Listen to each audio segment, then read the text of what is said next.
आज का आपका टॉपिक है डायबिटीज मेलाइटस। डायबिटीज मेलाइटस काफी ज्यादा इंपॉर्टेंट टॉपिक है क्योंकि इस टॉपिक से आपको 10 मार्क्स का क्वेश्चन आता है। डायबिटीज मेलाइटस आपको बी फार्मेसी में pathophysiology, biochemistry, BSc nursing, BSc NEET वगैरह में भी हर जगह आपको डायबिटीज दिया हुआ है। ये पैथोफिजियोलॉजी का सिलेबस है, मैं आपको पेज नंबर 61 पे ले जाता हूँ। वहां पर बायोकेमिस्ट्री के सिलेबस में भी आपको दिया हुआ है डायबिटीज। ये देखिए, hormonal regulation of blood glucose level, diabetes mellitus. तो डायबिटीज मेलाइटस आपको दोनों जगह दे रखा है और डायबिटीज मेलाइटस नर्सिंग में भी है, तो काफी इंपॉर्टेंट टॉपिक है। और डायबिटीज मेलाइटस को डिटेल स्टडी करेंगे आज हम, काफी डिटेल में पढ़ेंगे। तो लेक्चर को ध्यान से सुनना, इतनी डिटेलिंग बताऊंगा कि आपने सिर्फ लेक्चर भी सुन लिया ना तो आप 8 से 10 पेज आसानी से लिख सकते हैं बिना आपका हाथ रोके, और सब कुछ लेक्चर में याद होगा, ये मेरी गारंटी। तो चलिए लेक्चर को स्टार्ट करते हैं। Diabetes mellitus. अगर आपको और लेक्चर देखने हैं तो मैंने प्लेलिस्ट की लिंक जो है डिस्क्रिप्शन में दे रखी है, और अगर आपको नोट्स डाउनलोड करने हैं पीडीएफ फॉर्मेट में तो आप टेलीग्राम से जुड़िए। वहां पर मैंने आपको व्हाट्सएप के बारे में बता रखा है, व्हाट्सएप ग्रुप के बारे में। आप व्हाट्सएप ग्रुप फीचर से जुड़िए और वहां से आप नोट्स को डाउनलोड कर सकते हैं।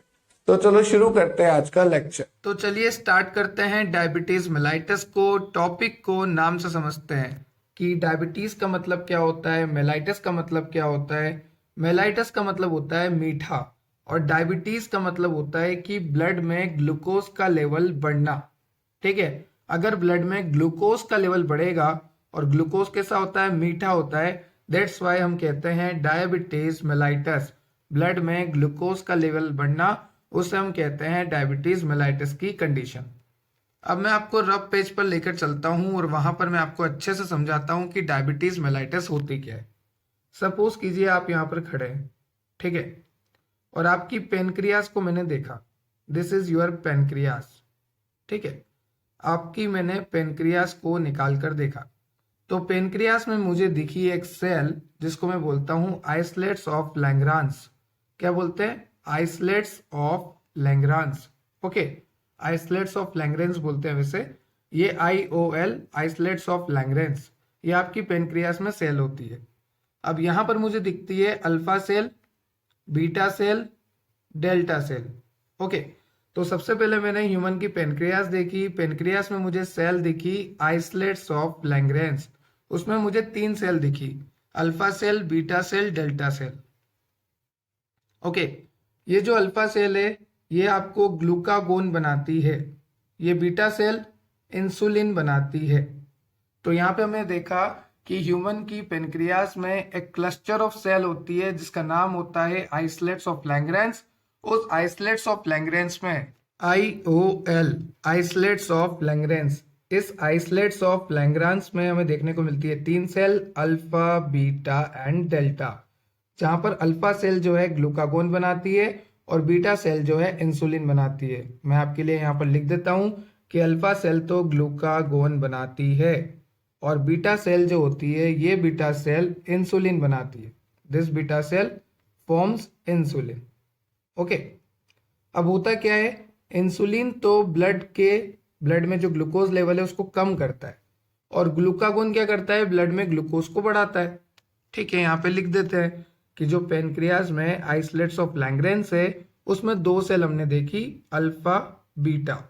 अल्फा ग्लूकागोन निकालता है और बीटा इंसुलिन निकालती है। और ये ग्लूकागोन क्या करता है, आपके ब्लड में G से ग्लूकागोन और G से ग्लूकोज को बढ़ाएगा। ओके, और इंसुलिन क्या करती है, इंसुलिन ब्लड में ग्लूकोज को कम करती है। क्लियर है? तो ये दोनों एक दूसरे के अपोजिट है। अल्फा जो है ग्लूकागोन निकालती है और बीटा सेल जो है इंसुलिन हार्मोन निकालती है। और ये ग्लूकागोन क्या करता है, ब्लड में ग्लूकोज बढ़ाता है, और ये इंसुलिन क्या करता है, ब्लड में ग्लूकोज के लेवल को कम करता है। ठीक है सर, यहां तक क्लियर हो गया कि पेनक्रियास में आइसलेट्स ऑफ लैंग्रेंस होती है, वहां पर अल्फा, बीटा, डेल्टा सेल होती है, जिसमें अल्फा सेल ग्लूकागोन बनाता है और ये ग्लूकागोन ब्लड में ग्लूकोज बढ़ाता है, और बीटा सेल इंसुलिन बनाता है और ये इंसुलिन जो है ब्लड में ग्लूकोज के लेवल को कम करता है। ठीक है, अब देखो एक बात तो आप सभी जानते हो कि हमारी हर सेल को ग्लूकोज की जरूरत है। हमारी बॉडी की हर सेल को, स्पेशली ब्रेन की सेल को, suppose this is the cell, कहाँ की सेल है? ब्रेन की। हमारी हर सेल को ग्लूकोज जरूरी है और स्पेशली ब्रेन की सेल को तो ग्लूकोज चाहिए ही चाहिए। और अगर इस सेल को मैं ग्लूकोज नहीं दूंगा तो, अगर मैं इस सेल को ग्लूकोज नहीं दूंगा तो ये काम करना बंद कर देगी और ये मर भी सकती है और थोड़े टाइम बाद ये मर जाएगी। ठीक है, तो हमारी बॉडी की हर सेल को अपना प्रॉपर फंक्शन करने के लिए ग्लूकोज चाहिए। और ग्लूकोज सेल के अंदर कैसे जाता है? कभी सोचा आपने कि ये जो ग्लूकोज का मॉलिक्यूल है ये हमारी सेल के अंदर कैसे जाता है? तो चलिए मैं बताता हूँ। ग्लूकोज का मॉलिक्यूल बनाता हूँ। सबसे पहले ये है आपके ग्लूकोज का मॉलिक्यूल और यहाँ पर मैं बनाता हूँ सेल। ये है आपकी सेल। अब ये ग्लूकोज का मॉलिक्यूल सेल के अंदर कैसे जाता है? तो ध्यान से सुनिए। Suppose this is the cell and this is the glucose molecule. हमारे ब्लड में क्या होता है? इंसुलिन होता है। ये वो कंडीशन है जब आपको इंसुलिन है आपकी बॉडी में। तो ये इंसुलिन क्या करता है? आपकी सेल पर इंसुलिन के रिसेप्टर होते हैं इस तरह से। ठीक है, आपकी सेल सरफेस पर यहाँ पे मैं रिसेप्टर बना के दिखाता हूँ। ये जो मैंने बनाया ब्लू से, ये रिसेप्टर है और इससे इंसुलिन जाके जुड़ता है क्योंकि इंसुलिन का रिसेप्टर है। जैसे ही इंसुलिन के रिसेप्टर से, ये IR है, IR का मतलब है इंसुलिन का रिसेप्टर। जैसे ही इंसुलिन के रिसेप्टर से जाके जुड़ता है, ग्लूकोज के ट्रांसपोर्टर बाहर चले आते हैं। यहाँ पर ग्लूकोज के ट्रांसपोर्टर होते हैं इस तरह से। ये ग्लूकोज के ट्रांसपोर्टर है। ये ग्लूकोज के ट्रांसपोर्टर सेल के सरफेस पे आ जाते हैं और ग्लूकोज को बोलते हैं कि आ जाइए, हम आपको लेने आए हैं। तो जब तक इंसुलिन आके जुड़ेगा नहीं तब तक ग्लूकोज के ट्रांसपोर्टर बाहर नहीं आएंगे। तो इंसुलिन का क्या रोल है? ये जो इंसुलिन है ये सेल की सरफेस पे जो रिसेप्टर है उससे जाके बाइंड होता है और जैसे ही इंसुलिन रिसेप्टर से बाइंड होता है, अंदर से जो ग्लूकोज के ट्रांसपोर्टर है वो सेल सरफेस पे आते हैं और ग्लूकोज को बोलते हैं कि चलिए हम आपको लेने आए हैं। पर क्या होगा कि अगर इंसुलिन आके जुड़ो ही ना, अगर इंसुलिन जुड़ेगा ही नहीं तो ग्लूकोज ट्रांसपोर्टर ऊपर तक नहीं आ पाएंगे और ग्लूकोज जो है सेल के अंदर नहीं जा पाएगा। ठीक है सर, यहाँ तक क्लियर हो गया कि ह्यूमन बॉडी में जो पेनक्रियाज है, पेनक्रियाज में होते हैं आइसलेट्स ऑफ लैंगरेंस जो कि अल्फा बीटा डेल्टा सेल रखते हैं, जिसमें अल्फा जो है ग्लूकागोन निकालता है, बीटा इंसुलिन निकालता है। ये इंसुलिन जो है ब्लड में ग्लूकोज कम करता है और अल्फा सेल जो ग्लूकागोन निकालता है वो ब्लड में ग्लूकोज को बढ़ाता है। अब काम कैसे होता है? जो सेल होती है, सेल के ऊपर होता है इंसुलिन के रिसेप्टर। इस इंसुलिन के रिसेप्टर से इंसुलिन आके जुड़ता है और जैसे ही इंसुलिन के रिसेप्टर से आके जुड़ेगा, अंदर जो ग्लूकोज के ट्रांसपोर्टर होते हैं जिसको हम कहते हैं GLU मतलब ग्लूकोज, T का मतलब ट्रांसपोर्टर, तो GLUT बोलते हैं हम उसको। तो ये GLUT ट्रांसपोर्टर जो है सेल की सरफेस पे आ जाएंगे इस तरह से और ग्लूकोज मॉलिक्यूल को बोलेंगे आ जाओ भैया सेल के अंदर। ठीक है, सेल के अंदर ग्लूकोज इस तरह से आता है। पर क्या होगा अगर एक कंडीशन ऐसी आ जाए जहां पर ये सेल है और ये सेल में जो इंसुलिन के रिसेप्टर है ये खराब हो जाए तो प्रॉब्लम है। तो इंसुलिन होने के बावजूद भी नहीं जुड़ पाएगा। और क्या हो एक कंडीशन में कि ये रिसेप्टर तो सही हो पर इंसुलिन ही ना हो। एक कंडीशन में तो रिसेप्टर खराब हो गए और एक कंडीशन में इंसुलिन नहीं है। तो दोनों कंडीशन में रिसेप्टर से इंसुलिन नहीं जुड़ पा रहा और जैसे नहीं जुड़ पाएगा उस कंडीशन में क्या होगा कि ग्लूकोज के ट्रांसपोर्टर जो है सेल तक नहीं आ पाएंगे, सेल सरफेस तक। ये ग्लूकोज के ट्रांसपोर्टर अंदर तो है पर ये सेल सरफेस तक तभी आएंगे जब जो है इंसुलिन रिसेप्टर से इंसुलिन जुड़ेगा। अब या तो रिसेप्टर खराब हो गए या इंसुलिन ही नहीं है। दोनों कंडीशन में ये जुड़ नहीं पा रहे। एक कंडीशन में तो मान लो इंसुलिन खत्म हो गया, ठीक है, और एक कंडीशन में मान लो इंसुलिन तो है पर रिसेप्टर खराब हो गए। तो इन दोनों कंडीशन में इंसुलिन रिसेप्टर का कॉम्प्लेक्स नहीं बन पाएगा और अगर ये कॉम्प्लेक्स नहीं बना तो अंदर के जो ग्लूकोज के ट्रांसपोर्टर है वो सेल मेम्ब्रेन तक नहीं आ पाएंगे और अगर ये सेल सरफेस तक नहीं आ पाए तो ग्लूकोज जो है बाहर ही रह जाएगा ब्लड में। ठीक है, अब ये सारी कहानी जो भी मैंने बताई मैं आपको पढ़ के सुना देता हूं। देखिए यहाँ पे देखिए, diabetes mellitus, in this condition the body is in trouble to remove glucose from blood into the cell. Blood से सेल में ग्लूकोज नहीं जा पा रहा। हमारे ब्लड में तो ग्लूकोज है पर वो सेल के अंदर नहीं जा पा रहा। क्यों नहीं जा पा रहा सेल के अंदर? क्योंकि या तो इंसुलिन रिसेप्टर कॉम्प्लेक्स नहीं बना। क्यों नहीं बना इंसुलिन रिसेप्टर कॉम्प्लेक्स? समझ रहे हो आप? ये देखो यहाँ पर ये सेल है, ठीक है। अब ब्लड में तो बहुत सारा ग्लूकोज है पर ये ग्लूकोज सेल के अंदर तभी जाएगा ना जब इंसुलिन जो है इंसुलिन के रिसेप्टर से जुड़ेगा तब जाके ग्लूकोज के ट्रांसपोर्टर आएंगे और इस ग्लूकोज को लेके जाएंगे। पर इंसुलिन नहीं होगा या इंसुलिन के रिसेप्टर खराब हो जाएंगे तो ग्लूकोज के ट्रांसपोर्टर जो है ऊपर तक नहीं आ पाएंगे। वही लिखा हुआ है कि डायबिटीज मेलाइटस में क्या होता है, ये एक ऐसी कंडीशन है जहां पर हमारी बॉडी जो है ग्लूकोज को सेल में नहीं पहुंचा पा रही। कैसे पहुंचा पाएगी, जब कॉम्प्लेक्स ही नहीं बनेगा इंसुलिन और रिसेप्टर का। ठीक है, जिसकी वजह से क्या होगा, अगर सेल के अंदर ग्लूकोज नहीं जाएगा तो हमारे ब्लड में ग्लूकोज बढ़ जाएगा, lead to high level of glucose in blood and not enough in cell. मतलब सेल में तो कम हो गया और ब्लड में बढ़ गया, ब्लड में बढ़ता जा रहा है, सेल के अंदर ग्लूकोज नहीं पहुंच पा रहा। ठीक है, and cell need glucose as a source of energy. और शुरू में मैंने आपको बताया था कि हमारी हर सेल को ग्लूकोज चाहिए, पर यहां पर जब तक इंसुलिन आके रिसेप्टर से नहीं जुड़ेगा तब तक ग्लूकोज के ट्रांसपोर्टर सेल की सरफेस पे नहीं आएंगे, और जब तक ग्लूकोज के ट्रांसपोर्टर सेल की सरफेस पे नहीं आते ग्लूकोज सेल के अंदर नहीं जा सकता। यहाँ पर मैंने आपको बताया इंसुलिन एंड ग्लूकागोन दोनों जो है ग्लूकोज के लेवल को कंट्रोल करते हैं। ग्लूकागोन ग्लूकोज के लेवल को बढ़ाता है और इंसुलिन जो है ग्लूकोज के लेवल को कम करता है ब्लड में। यहाँ पे लिखा हुआ है देखो, इंसुलिन तो कम करता है, ग्लूकागोन बढ़ाता है। ठीक है, और ये दोनों जो है आइसलेट्स ऑफ लैंग्रांज जो हमारे पेनक्रियाज की सेल है उससे रिलीज होते हैं। एक होता है अल्फा सेल से, एक होता है बीटा सेल से। अल्फा सेल से ग्लूकागोन, बीटा सेल से इंसुलिन। ये सारा मैंने आपको पहले ही क्लियर कर दिया है। आगे देखिए, देखिए यहाँ पे साफ साफ लिखा है कि इंसुलिन क्या करता है, ग्लूकोज के लेवल को कम करता है। कैसे करेगा, सपोज ब्लड में इंसुलिन है तो इंसुलिन क्या करेगा, सेल में जो रिसेप्टर है उससे जाके जुड़ेगा, और जैसे ही इंसुलिन सेल के रिसेप्टर से जुड़ेगा अंदर जो ग्लूकोज के ट्रांसपोर्टर है वो सेल के सरफेस पे आके ग्लूकोज को लेने आ जाएंगे, और ग्लूकोज जो है ब्लड में कम होकर सेल के अंदर जाना शुरू हो जाएगा। इस तरह से काम करता है। देखिए, insulin reduce the amount of glucose in blood by binding to insulin receptor. कैसे, इंसुलिन जो है इंसुलिन रिसेप्टर से जुड़ेगा, ग्लूकोज ट्रांसपोर्टर एक्टिवेट होंगे और ग्लूकोज अंदर जाएगा। तो यहाँ पर ये लिखा है कि इंसुलिन जो है ग्लूकोज के लेवल को कम करता है, इंसुलिन जो है इंसुलिन रिसेप्टर से जुड़ता है, और ये इंसुलिन रिसेप्टर जो है एम्बेडेड होते हैं सेल मेम्ब्रेन पे। ठीक है, when activated the insulin receptor, जैसे ही इंसुलिन रिसेप्टर से जुड़ा, अब हम बोलेंगे कि इंसुलिन रिसेप्टर कॉम्प्लेक्स बन गया, मतलब रिसेप्टर जो है एक्टिवेट हो गया। हम रिसेप्टर को एक्टिवेट कब बोलेंगे, suppose this is the cell और ये ऊपर इंसुलिन का रिसेप्टर, तो जैसे ही इंसुलिन आके इससे जुड़ेगा हम बोलेंगे कि ये रिसेप्टर एक्टिवेट हो गया, और जैसे ही ये रिसेप्टर एक्टिवेट होगा अंदर जो ग्लूकोज के ट्रांसपोर्टर है वो सेल के सरफेस पे आएंगे, और यहाँ पर ग्लूकोज के ट्रांसपोर्टर आने के बाद ग्लूकोज को बोलेंगे कि चलिए आप सेल के अंदर चलिए। ठीक है, तो जैसे ही इंसुलिन रिसेप्टर एक्टिवेट होता है वेसाइकल जो है ग्लूकोज ट्रांसपोर्टर ले आती है, और ये ग्लूकोज ट्रांसपोर्टर क्या करते हैं, ग्लूकोज को ट्रांसपोर्ट कर देते हैं सेल के अंदर। वही सब कहानी मैंने आपको बता दी। और ग्लूकागोन इसका बिल्कुल उल्टा करता है। ग्लूकागोन जाता है लीवर के पास। किसके पास जाता है, लीवर के पास। ये ग्लूकागोन लीवर के पास जाता है और बोलता है कि आप ग्लूकोज बनाओ, क्योंकि हमने बोला कि ग्लूकागोन क्या करता है, ब्लड में ग्लूकोज के लेवल को बढ़ाता है। तो ग्लूकागोन ब्लड में ग्लूकोज कैसे बढ़ाता है, ग्लूकागोन जाता है लीवर के पास और लीवर से बोलता है कि जो वो बचा हुआ ग्लाइकोजन आपने स्टोर कर रखा ना उसको तोड़ो और ग्लूकोज बनाओ। ठीक है सर, यहाँ तक क्लियर हो गया कि ग्लूकागोन जो है ब्लड में ग्लूकोज के लेवल को बढ़ाता है। ये ग्लूकागोन लीवर के पास जाता है और लीवर में ग्लाइकोजन को तोड़ के ग्लूकोज बनवाता है। क्लियर है।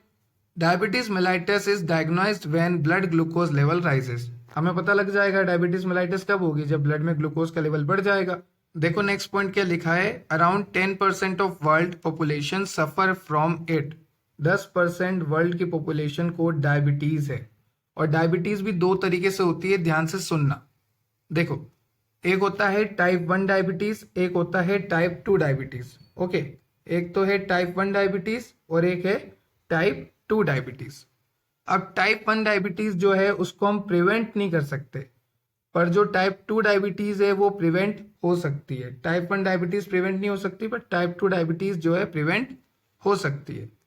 टाइप 1 डायबिटीज से 10% पॉपुलेशन जो है अफेक्ट है, और टाइप 2 डायबिटीज से 90% पॉपुलेशन अफेक्ट है। मतलब ज्यादातर को कितना, कौन सा डायबिटीज है, टाइप 2 डायबिटीज, और बहुत कम में देखने को मिलता है टाइप 1 डायबिटीज। यहां तक के सारे पॉइंट आपको क्लियर है। देखो, टाइप 1 डायबिटीज जो है प्रिवेंट नहीं कर सकते, टाइप 2 डायबिटीज प्रिवेंट कर सकते हैं। टाइप 1 डायबिटीज 10% में अफेक्ट होती है और टाइप 2 डायबिटीज से 90% लोग जो हैं अफेक्टेड है।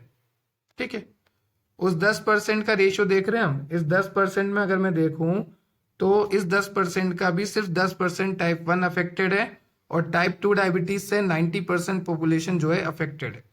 चलिए, सबसे पहले हम टाइप 1 डायबिटीज को अच्छे से समझते हैं, फिर हम देखेंगे टाइप 2। तो टाइप 1 डायबिटीज में क्या होता है, मैं आपको एक कंसेप्ट समझाता हूँ। सपोज कीजिए यहाँ पर मैं खड़ा हूँ, ठीक है, और कोई बैक्टीरिया मेरी बॉडी पे अटैक करने आ रहा है। ये बैक्टीरिया मेरी बॉडी पे अटैक करने आ रहा है, बी से बैक्टीरिया। तो हमारा इम्यून सिस्टम क्या करेगा, इस बैक्टीरिया की वाट लगा देगा। कौन, हमारा इम्यून सिस्टम, हमारी रोग प्रतिरोधक क्षमता, हमारे मैक्रोफेज, डब्ल्यूबीसी, सब कुछ इस बैक्टीरिया को किल कर देंगे। चलिए, अच्छी बात है। ठीक है सर, ये तो सुना भी है हमने कि कोई भी बैक्टीरिया आता है तो हमारा इम्यून सिस्टम जो है उसे किल कर देता है। तो आप वापस यहाँ पे खड़े हो जाओ और मेरे को टॉपिक समझाने दो। समझाओ सर। ठीक है सर, यहाँ तक क्लियर हो गया कि कोई भी बैक्टीरिया आएगा तो हमारी बॉडी उसे मार देगी। पर क्या हमारी बॉडी की सेल हमारी ही बॉडी पर अटैक तो नहीं कर देगी? देखिए, सपोज कीजिए कि हमारे जो मैक्रोफेजेस हैं, हमारे जो डब्ल्यूबीसी है, जो हमें बचाते हैं, ये हमारी बचाने वाली सेल है, अगर इसने हमारी बॉडी पर अटैक कर दिया तो सर ऐसा थोड़ी ना कर सकती है। हमारी सेल हमें क्यों मारेगी? हमारे सेल्स में होती है सेल्फ टॉलरेंस की पावर। कौन सी पावर? सेल्फ टॉलरेंस का मैकेनिज्म होता है। सेल्फ टॉलरेंस का मतलब क्या होता है कि हमारी इम्यून सेल हमें नुकसान नहीं पहुंचाएगी। उस मैकेनिज्म को हम क्या कहते हैं? Self tolerance. पर टाइप 1 डायबिटीज में ये सेल्फ टॉलरेंस चला जाता है। टाइप 1 डायबिटीज में, टाइप 1 डायबिटीज होती कब है? जब सेल्फ टॉलरेंस चला जाता है। सेल्फ टॉलरेंस चला जाएगा तो हमारी ही सेल हमें ही नुकसान पहुंचाएगी। तो मैं बताता हूं, जो हमारी बीटा सेल है, मैंने बोला ना बीटा सेल इंसुलिन बनाती है, ठीक है, तो सेल्फ टॉलरेंस चला गया तो ये बीटा सेल को नुकसान पहुंचाने आ जाएंगे और बीटा सेल को डैमेज कर देगी हमारा इम्यून सिस्टम। हमारा ही इम्यून सिस्टम हमारी ही बीटा सेल को खत्म कर रहा है, मतलब हमारा जो है सेल्फ टॉलरेंस खत्म हो चुका है। हम डिफरेंशिएट नहीं कर पा रहे अब कि हमारी सेल कौन सी और दूसरी सेल कौन सी, फॉरेन पार्टिकल कौन सा, हमारा पार्टिकल कौन सा। तो यहाँ पे आप देखिए, मैंने सब कुछ लिखा हुआ है। तो यहाँ पर लिखा हुआ है टाइप 1 डायबिटीज को हम प्रिवेंट नहीं कर सकते, 10% अफेक्टेड होते हैं। इन this condition body doesn't make enough insulin. हमारी बॉडी इंसुलिन नहीं बना सकती। अरे कहाँ से बनाएगी सर? आपने बीटा सेल को तो खत्म करवा दिया, और बीटा सेल को भी किससे खत्म कराया? हमारे ही इम्यून सिस्टम ने बीटा सेल को खत्म कर दिया। क्यों खत्म कर दिया? क्योंकि हमारे इम्यून सिस्टम की सेल्फ टॉलरेंस की पावर जो है जा चुकी थी, तो हमारे इम्यून सिस्टम ने हमारे बीटा सेल को खत्म कर दिया। और जब बीटा सेल खत्म हो गया तो इंसुलिन बनेगा ही नहीं, तो हमारी बॉडी इंसुलिन बना ही नहीं सकती इस कंडीशन में। इसलिए इसे हम प्रिवेंट भी नहीं कर सकते, क्योंकि हमारी ही सेल हमारी ही सेल्स को मारने आ गई। हमारी इम्यून सेल हमारी बीटा सेल को मारने आ गई और हमारी बीटा सेल को उसने किल कर दिया, और जैसे बीटा सेल को किल कर दिया इंसुलिन बनना बंद हो गया। आप यहाँ पे देख सकते हैं, हमारी जो टी हेल्पर सेल है उसी ने अटैक कर दिया पेनक्रियास के ऊपर।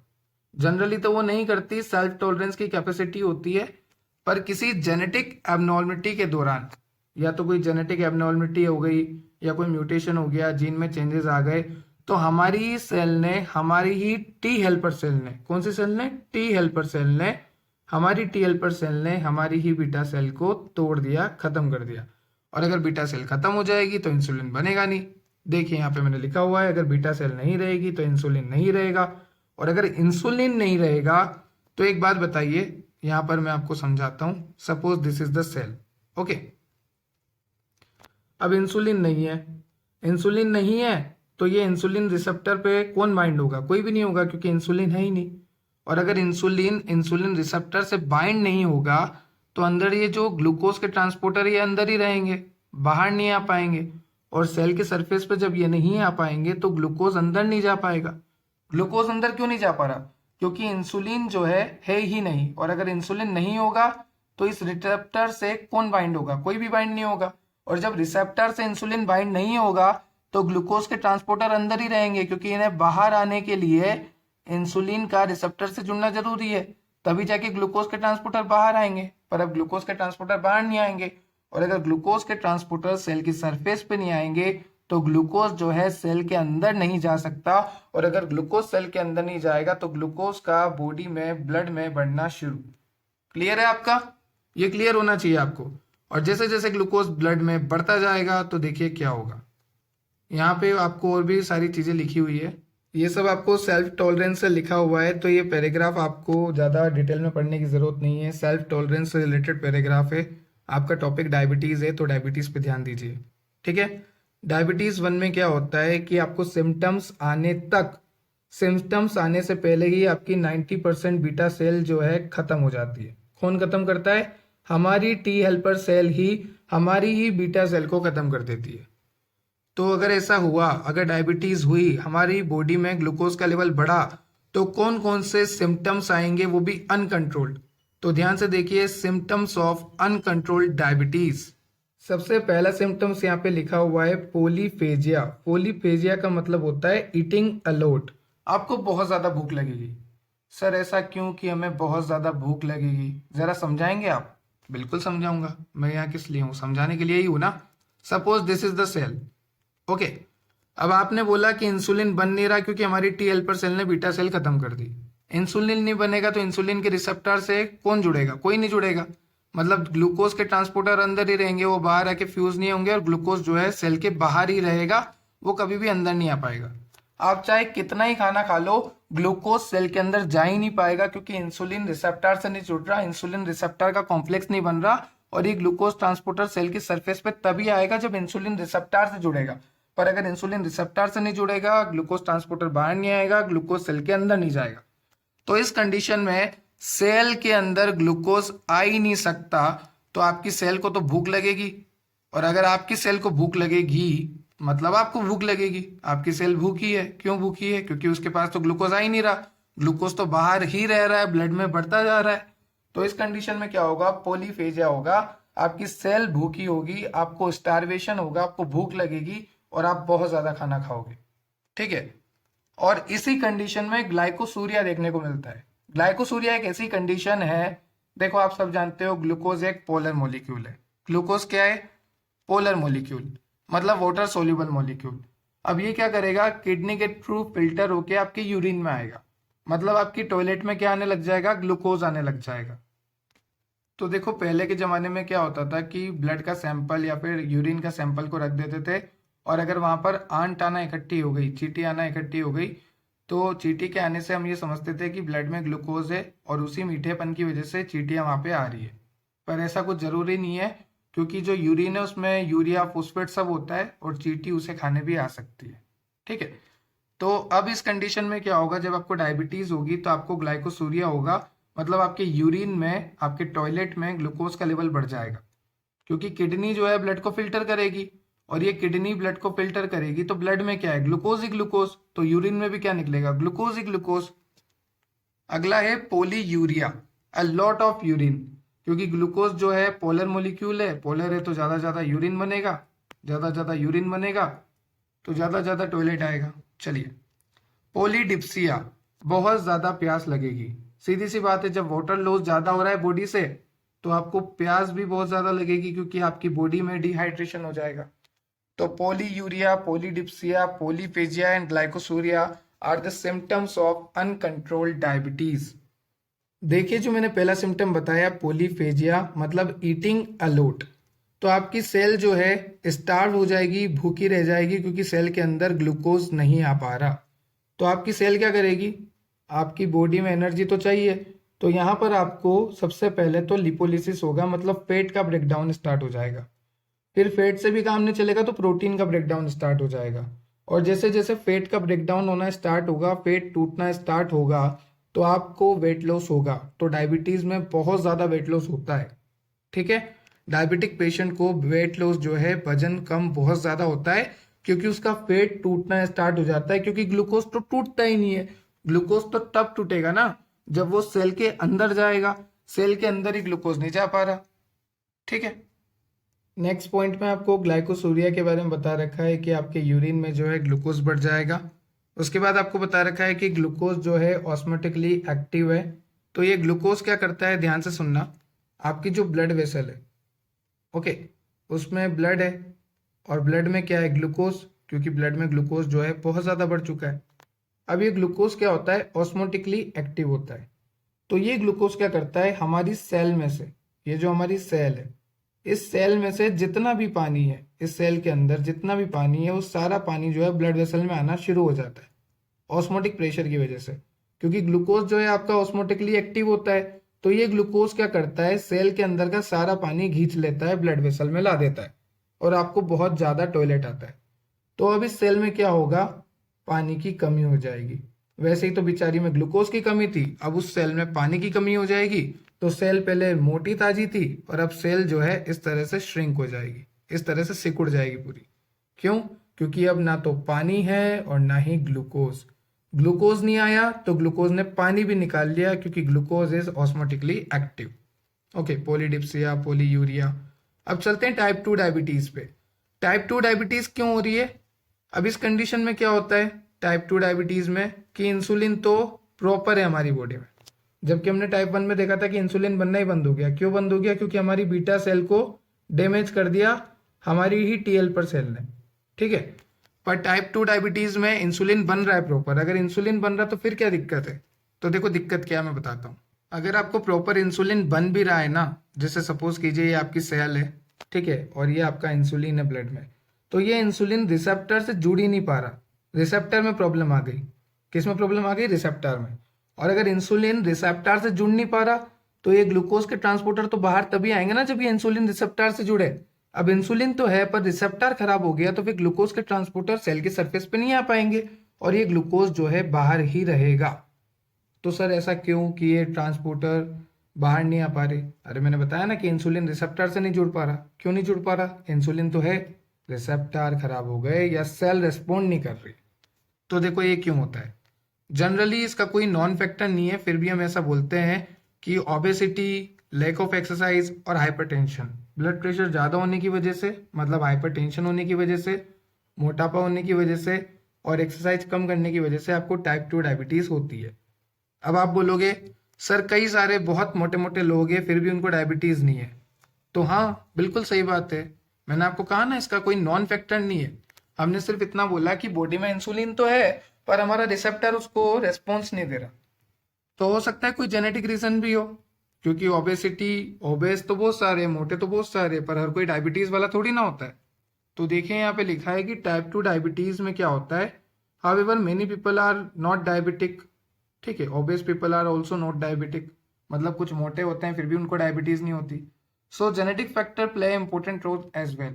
जेनेटिक फैक्टर भी इंपॉर्टेंट रोल प्ले करते हैं। किसी के जीन में वेरिएशन आएगा, किसी के रिसेप्टर डैमेज हो गए, तब जाके अगर रिसेप्टर खराब हो गए तो इंसुलिन आके रिसेप्टर से जुड़ेगा नहीं, और जब जुड़ेगा नहीं तो इंसुलिन रिसेप्टर नहीं जुड़ने पर ग्लूकोज ट्रांसपोर्टर बाहर नहीं आएगा। अब तो याद हो गया होगा ना। चलिए, अब क्या होता है ध्यान से सुनना बिल्कुल। देखो यहाँ पर मैंने आपके लिए रफ पेज बना रखा है। हमने बोला कि बीटा सेल तो इंसुलिन बना रही है, ठीक है।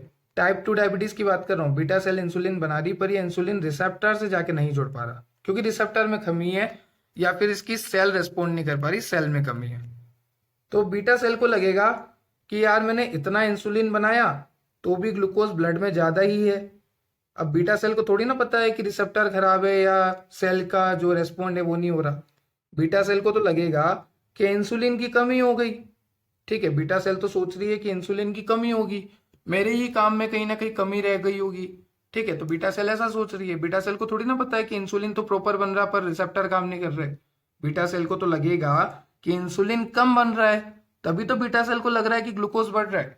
ध्यान से सुनिएगा, बीटा सेल जो है नॉर्मल इंसुलिन बना रही है पर ये इंसुलिन रिसेप्टर से जुड़ नहीं रहा। तो बीटा सेल को लगेगा कि इंसुलिन की कमी है, क्योंकि अगर इंसुलिन से रिसेप्टर जुड़ जाता तो ग्लूकोज जो है सेल के अंदर चल जाता, पर ग्लूकोज सेल के अंदर नहीं जा पा रहा क्योंकि रिसेप्टर खराब है, और रिसेप्टर खराब है तो ग्लूकोज ट्रांसपोर्टर नहीं आ पाएगा। तो बीटा सेल को क्या लगता है कि इंसुलिन की कमी हो रही है, और ये बीटा सेल क्या करती है फिर अपनी साइज बढ़ा लेती है। ये बीटा सेल बड़ी हो गई, हाइपरप्लेशिया हो गया। मैंने आपको यूनिट 1 में पढ़ाया है पैथोफिजियोलॉजी के, हाइपरप्लेशिया क्या होता है, अपना सेल साइज बढ़ाना। तो बीटा सेल ने अपनी साइज बढ़ा ली और insulin insulin insulin insulin insulin भर भर के इंसुलिन निकाला। ठीक है, क्या ही फायदा सर, कितना ही इंसुलिन निकाल लो, अब तो रिसेप्टर खराब हो गए तो इंसुलिन रिसेप्टर से जुड़ ही नहीं पाएगा। पर एक और प्रॉब्लम है, ध्यान से सुनना। जैसे ही बीटा सेल ने अपना साइज बढ़ाया, नंबर बढ़ाया, इंसुलिन बहुत ज्यादा बनाया, तो इंसुलिन के साथ एक चीज और निकलती है जिसका नाम है अमाइलिन। क्या निकलता है? इंसुलिन के साथ अमाइलिन भी निकलता है। और जब बीटा सेल ने अपना साइज बढ़ाया, नंबर बढ़ाया, तो इंसुलिन निकालना उसने बढ़ा दिया और इंसुलिन के साथ अमाइलिन भी निकलता है। तो अमाइलिन मैंने यहाँ पे येलो कलर से ये अंडरलाइन कर दिया, अमाइलिन भी निकलता है। तो ये अमाइलिन जो है यहाँ पर डिपॉजिट होना स्टार्ट हो जाता है बीटा सेल के चारों तरफ, बीटा सेल के अंदर, और ये बीटा सेल को बिल्कुल डिस्ट्रॉय कर देता है, बीटा सेल को काम करना ही बंद करवा देता है। जब बीटा सेल को लगता है कि इंसुलिन नहीं है तो बीटा सेल अपना साइज बढ़ाती है, नंबर बढ़ाती है, इंसुलिन बढ़ाती है, पर इंसुलिन के साथ साथ बीटा सेल अमाइलिन भी निकालती है और ये अमाइलिन जो है बीटा सेल को ही खत्म कर देता है। अगर ये बहुत ज्यादा निकल गया तो वहीं ये क्लस्टर बना लेता है और बीटा सेल की एक्टिविटी को बिल्कुल खत्म कर देता है। क्लियर है? तो ये है टाइप 2 डायबिटीज। ओके, हमने सिम्टम्स देखे, सिम्टम्स सारे सेम है टाइप 2 डायबिटीज के भी। चलिए, पोलीयूरिया, पोलीफेजिया, पोलीडिप्सिया, ग्लाइकोसूरिया, यही सब। ओके, अब हम देखेंगे ये, जैसा कि मैंने आपको कहा, ग्लूकोज एक पोलर मोलिक्यूल है, सेल में से पानी निकाल के ब्लड वेसल में ले लेता है। ठीक है, चलिए, it is a very serious condition, क्योंकि अगर मानो ब्रेन की सेल जो है श्रिंक हो गई, सपोज हमारी ब्रेन की सेल में से ग्लूकोज ने पानी ले लिया, ये हमारी ब्रेन की सेल है, और ग्लूकोज नालायक ने ब्रेन की सेल में से पानी ले लिया, तो ब्रेन की सेल तो श्रिंक हो गई, और जैसे ये श्रिंक हो गई, यहां पर आपको मेंटल स्टेटस चेंजेस हो सकते हैं, पागल हो सकते हो आप, सिर्फ एक डायबिटीज की वजह से। चलिए, तो डायबिटीज के सब टाइप्स में सबसे पहला आपको दे रखा है गेस्टेशनल डायबिटीज। आपको एक बात तो याद होगी कि माँ अपने बच्चे को 9 महीने तक यूट्रस में रखती है, और उस 9 महीने के टाइम पीरियड को हम कहते हैं गेस्टेशन पीरियड। ओके, तो वैसे ही गेस्टेशनल डायबिटीज होती है, ब्लड में ग्लूकोज का लेवल बढ़ जाता है प्रेग्नेंट वुमेन में।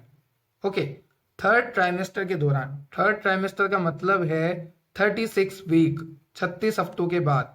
ओके, एक ट्राइमेस्टर 12 हफ्तों का होता है, तो 36 वीक, ये है गेस्टेशनल डायबिटीज। एक होता है ड्रग इंड्यूस डायबिटीज, ऐसी ड्रग आप ले रहे हो, ऐसी ड्रग का आप ओवरडोज ले रहे हो जिसकी वजह से आपके ब्लड में ग्लूकोज बढ़ रहा है, तो आप उसे कहोगे ड्रग इंड्यूस डायबिटीज। चलिए, अब देखते हैं डायग्नोसिस टेस्ट के कैसे कैसे हम डायबिटीज को पता कर सकते हैं। तो ये टेस्ट काफी इंपॉर्टेंट है, आपके डेली लाइफ में भी काम आएंगे, क्योंकि कहीं ना कहीं आपने डायबिटीज का पेशेंट देखा होगा। तो ध्यान से सुनना। तो देखिए, सबसे पहले टेस्ट का नाम यहाँ पे लिखा है फास्टिंग ग्लूकोज टेस्ट। क्या नाम है? Fasting glucose test. और ये टेस्ट जो है काफी कॉमन टेस्ट है। इसमें क्या करते हैं पर्सन, ये जो पर्सन है यहाँ पर, इसको कराना है फास्टिंग ग्लूकोज टेस्ट। तो इसको क्या करना पड़ेगा, पर्सन डजंट ईट और drink anything except water for 8 hour. 8 घंटे तक ना तो कुछ खाना है ना कुछ पीना है, सिर्फ आप पानी पी सकते हो। 8 घंटे तक आपको ना तो कुछ खाना है ना कुछ पीना है, सिर्फ आप पानी पी सकते हो। तो आपका हम ब्लड में ग्लूकोज का लेवल चेक करेंगे, और अगर आपके ब्लड में ग्लूकोज का लेवल 100 से 125 मिलीग्राम पर डेसीलीटर आता है तो आपको प्री डायबिटीज है, मतलब आपको डायबिटीज होने वाली है, हो सकती है। और अगर आपके ब्लड में ग्लूकोज का लेवल 126 मिलीग्राम पर डेसीलीटर आता है, मतलब आपको डायबिटीज है। तो प्री डायबिटीज और डायबिटीज आप ऐसे पता कर सकते हो, किसी भी पर्सन को आप बोलिए कि आप 8 घंटे तक ना तो कुछ खाओगे ना कुछ पियोगे, और आपको सिर्फ पानी पीना है। उसके बाद आपको क्या करना है, उसका ब्लड टेस्ट करना है। फिर आपको देखना है कि ब्लड में ग्लूकोज का लेवल अगर 100 टू 125 मिलीग्राम पर डेसीलीटर आता है तो उसको बोलना है कि आपको डायबिटीज होने वाली है, हो सकती है। और अगर 125 से ऊपर आता है तो आपको बोलना है कि आपको डायबिटीज है। ठीक है। दूसरा टेस्ट होता है नॉन फास्टिंग। इसमें आपको भूखा नहीं रहना होता, कभी भी मुंह उठा के चल देना होता है डॉक्टर के पास। वो आपका करता है non fasting random glucose test. यहाँ पर क्या होता है कि आपका ब्लड में ग्लूकोज का लेवल अगर 200 मिलीग्राम डेसीलीटर आया है या उससे ज्यादा आया है तो आपको रेड फ्लैग का मतलब है कि आपको लाल झंडी बोलते हैं हिंदी में, रेड फ्लैग दिखा दिया जाता है, मतलब आपको डायबिटीज है। ठीक है। तो ये नॉन फास्टिंग को हम रैंडम क्यों बोल रहे हैं, क्योंकि मान लो अभी वो खाना खा के आया, और खाना खा के आया तो खाना खाने पे तो ब्लड में ग्लूकोज का लेवल बढ़ता ही है ना, तो इसलिए हम बोलते हैं नॉन फास्टिंग। नॉन फास्टिंग मतलब खाना वाना सब कंप्लीट है। Can be performed any time, हम कभी भी कर सकते हैं इसको। ठीक है। Now next is oral glucose tolerance test.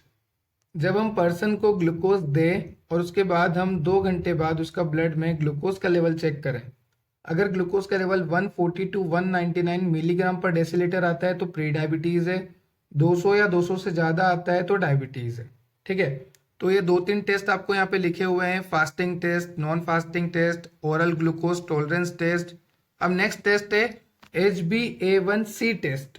यहाँ पर क्या होता है कि ग्लूकोज की कंसंट्रेशन ब्लड में बढ़ने से ये ग्लूकोज जो है हमारे ब्लड में प्रोटीन होते हैं उनके साथ जाके जुड़ जाता है। तो हमें देखना होता है कि ग्लूकोज और प्रोटीन का कितना कॉम्प्लेक्स बना है। अगर ज्यादा कॉम्प्लेक्स बनता है ग्लूकोज प्रोटीन का मतलब आपको डायबिटीज है। हम देखते हैं कि ग्लूकोज और प्रोटीन जो है किस तरह से जुड़ा है। अगर ज्यादा जुड़ता है मतलब ब्लड में ग्लूकोज ज्यादा था तो ज्यादा प्रोटीन के साथ जुड़ा, कम जुड़ता है मतलब डायबिटीज नहीं है। तो HbA1c टेस्ट होता है इसके लिए। Next is C peptide test, इसका सिर्फ आपको नाम याद रखना है। तो C peptide, HbA1c test, oral glucose tolerance test, non fasting random glucose test and fasting glucose test, जो कि काफी कॉमन होता है। चलिए ट्रीटमेंट देखिए। टाइप 1 डायबिटीज में तो आप इंसुलिन दीजिए, क्योंकि टाइप 1 डायबिटीज में क्या हो रहा था कि बीटा सेल खराब हो रही थी, हमारी टी हेल्पर सेल उसको मार रही थी और बीटा सेल की कमी होने के वजह से इंसुलिन नहीं बन पा रहा था। तो टाइप 1 में तो आप इंसुलिन दे दीजिए। और टाइप 2 में क्या हो रहा था कि ओबेसिटी होने के कारण, एक फैक्टर है ओबेसिटी भी, तो टाइप 2 डायबिटीज को आप वेट लॉस कर सकते हो, एक्सरसाइज कर सकते हो और इंसुलिन वगैरह दे सकते हो उसमें भी। ठीक है, और टाइप 1 में तो इंसुलिन देना ही पड़ेगा क्योंकि कमी हो गई। रिस्क की बात करें, अगर आपके ब्लड में ग्लूकोज का लेवल बढ़ जाता है तो आपको कमजोरी हो सकती है, भूख बहुत ज़्यादा लगेगी, आपकी बॉडी में शेकिंग होना स्टार्ट हो जाएगी, आप कॉन्शियसनेस भी खो सकते हो, क्योंकि मैंने आपको बोला कि अगर आपकी ब्रेन की सेल जो है श्रिंक हो गई, क्योंकि ग्लूकोज जो है ऑस्मोटिकली एक्टिव है और ये ग्लूकोज क्या करेगा, ब्लड में है, और अगर आपकी ब्रेन की सेल से इसने पानी ले लिया सारा ग्लूकोज ने, तो ग्लूकोज ने सारा पानी ले लिया ब्रेन की सेल से, तो ब्रेन की सेल श्रिंक हो गई, तो फिर आपको कॉन्शियसनेस भी जा सकती है। और अगर ग्लूकोज बढ़ा बॉडी में तो वो आपकी छोटी छोटी जो ब्लड वेसल होती है, टीनी ब्लड वेसल बोलते हैं जिनको जिनको बोलते हैं माइक्रोवेस्कुलेचर, उसको भी डैमेज कर सकता है। आर्टीरियोस्क्लेरोसिस भी कर सकता है, मतलब जो आपकी आर्टरी है, जो ब्लड फ्लो हो रहा है आर्टरी में, उसके ऊपर ये जो आर्टरी की लेयर है इसको थिक कर देगा। और अगर ये आर्टरी की लेयर थिक हो गई ना तो फिर आपको बहुत सारी प्रॉब्लम आ सकती है, आपको हार्ट डिजीज की प्रॉब्लम आएगी, कंजस्टिव हार्ट फेलियर, ये सब हार्ट अटैक वगैरह, ये भी प्रॉब्लम आ सकती है। नेक्स्ट इज आपकी जो कैपिलरीज है उसकी बेसमेंट मेम्ब्रेन को ये थिक कर देगा। और अगर बेसमेंट मेम्ब्रेन थिक हो गई कैपिलरीज की तो ऑक्सीजन की सप्लाई सही से नहीं होगी, और अगर ऑक्सीजन की सप्लाई सही से नहीं हुई तो हाइपोक्सिया की कंडीशन भी होगी। तो आप यहाँ पे देख सकते हैं also lead to medium and large arterial damage, आपको आर्टेरियल डैमेज हो रहा है, आपको हाइपोक्सिया हो रहा है, साथ ही साथ आपको आर्टीरियोस्क्लेरोसिस हो रहा है, माइक्रोवेस्कुलेचर हो रहा है। तो काफी सारी प्रॉब्लम्स हो रही है आपको ग्लूकोज के साथ, ग्लूकोज के बढ़ने के साथ। ठीक है, अगर ग्लूकोज जो है ब्लड में बढ़ा तो ये ग्लूकोज आपके रेटिना को भी खराब कर सकता है, रेटिनोपैथी, जिसकी वजह से आई में ब्लाइंडनेस हो सकती है, आपको दिखना बंद हो सकता है। ठीक है, ग्लूकोमा की कंडीशन भी हो सकती है। साथ ही साथ glomerulus, afferent and efferent arteriole, ये तीनों में डैमेज हो सकता है। अगर ग्लोमेरुलस फिल्ट्रेशन रेट कम हो जाएगी तो किडनी खराब होने के चांसेस है। एफरेंट इफरेंट आर्ट्रियोल भी खराब हो सकता है, जिसको हम बोलते हैं नेफ्रोटिक सिंड्रोम, मतलब हमारा नेफ्रॉन भी डैमेज हो जाएगा। देखो नेफ्रॉन भी डैमेज हो रहा, आंख भी खराब हो रही, ऊपर भी कितनी सारी चीजें हो रही थी, आर्टीरियोस्क्लेरोसिस वगैरह वगैरह, microvasculature. Also affect the function of nerve, decrease in sensation of toe in finger, हमारी सेंसेशन ही खत्म कर देगा फिंगर्स की, टॉय की, और हमारे ऑटोनॉमिक नर्वस सिस्टम को माल फंक्शन कर देगा, मतलब उसको भी सही से काम नहीं करने देगा। तो आप देख सकते हैं ऑटोनॉमिक नर्वस सिस्टम का माल फंक्शन, हमारे टॉय और फिंगर में जो सेंसेशन है उसको कम करना, नेफ्रोटिक सिंड्रोम करना मतलब नेफ्रॉन खराब करना, ब्लाइंडनेस इन आई मतलब आंखें भी खराब करना, साथ ही साथ लार्ज और स्मॉल जो है आर्टेरियल डैमेज, हाइपोक्सिया की कंडीशन लाना, आर्टीरियोस्क्लेरोसिस करना, माइक्रोवेस्कुलेचर में डैमेज लाना। तो ये सारी कंडीशन हो रही है जब आपके ब्लड में ग्लूकोज का लेवल बढ़ रहा है, और ब्लड में ग्लूकोज का लेवल बढ़ने के दो ही कारण है, या तो इंसुलिन सही से नहीं बन पा रहा, या इंसुलिन तो बन रहा है पर वो रिसेप्टर से सही से नहीं जुड़ पा रहा। तो ये था डायबिटीज। जिसमें हमने सिम्टम्स भी देखे, पोलीडिप्सिया, पोलीयूरिया, पोलीफेजिया और ग्लाइकोसूरिया। टाइप 1 डायबिटीज देखी, टाइप 2 डायबिटीज देखी। मैंने आपको डिटेल स्टडी कराई है डायबिटीज की और आई होप आपको लेक्चर काफी पसंद आया होगा। कमेंट सेक्शन में जरूर बताना ताकि मैं और डिजीज आपके लिए लेकर आता रहूं। Subscribe for more. और अगर आपको ये नोट्स की रिक्वायरमेंट है तो आप व्हाट्सएप ग्रुप से जुड़ सकते हैं। व्हाट्सएप ग्रुप से कैसे जुड़ना है मैंने इसी वीडियो के डिस्क्रिप्शन में बता रखा है, how to join WhatsApp group. उसे देखिए, व्हाट्सएप ग्रुप से जुड़िए, इन नोट्स को डाउनलोड कर दीजिए। और अगर ये सेम नोट्स आप अपने एग्जाम में लिखते हैं तो आपको गारंटी है फुल मार्क्स मिलेंगे और टीचर भी इम्प्रेस हो जाएगा। साथ ही साथ आपको टेलीग्राम से भी जुड़ना चाहिए। टेलीग्राम पर हम डेली अपडेट देते हैं। और डायबिटीज मेलाइटिस में मैंने काफी टेस्ट भी बताए हैं आपको, non fasting test, fasting test, जो आपके डेली लाइफ में भी काफी काम आएंगे। तो ऐसी और डिजीज के लिए सब्सक्राइब करें और शेयर करें अपने दोस्तों के साथ ताकि उनको भी डायबिटीज मेलाइटिस जो है काफी अच्छे से समझ में आए। Have a nice day. Thank you.